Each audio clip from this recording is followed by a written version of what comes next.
Hello guys, health beauty life में आप सबको मेरा आदाब। आई होप कि आप सब खैरियत से होंगे। आज की वीडियो में हम आपके लिए पेश करेंगे कि आपके बाल इतने लंबे हो जाएंगे कि किसी को यकीन नहीं आएगा। अगर आप बालों की कमजोर नशोनुमा से परेशान हैं या आपके बाल ज्यादा तेजी से लंबे नहीं होते तो कोई दवाई इस्तेमाल करने से पहले बेकिंग सोडा के जरिए बालों को लंबा करने के तरीके पर अमल करें।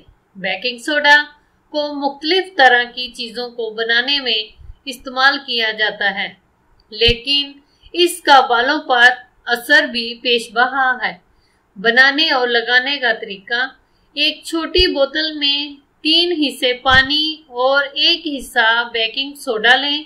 पेस्ट बनाने के बाद उसे सर पर लगाकर हल्की मालिश करें। 3 मिनट तक लगा रहने दें और उसके बाद अच्छी तरह धो लें। इसके बाद 4 हिस्से पानी में 1 हिस्सा सेब का सिरका डालें। अब इस पानी से सर को धो लें। अब चाहें तो सिरके वाले पानी में रोजमेरी, पेपर मिंट या लिवेंडर का तेल भी शामिल कर सकते हैं ताकि सिरके की बू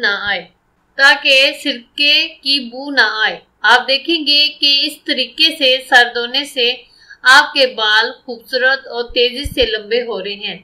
तो ये थी गाइस आज की वीडियो। आई होप कि आपको पसंद आई होगी। पसंद आई हो तो लाइक जरूर करें, हो सके तो अपने दोस्तों के साथ भी शेयर करें। मजीद अच्छी वीडियोस देखने के लिए चैनल सब्सक्राइब करना मत भूलिएगा। Thanks for watching. Allah Hafiz.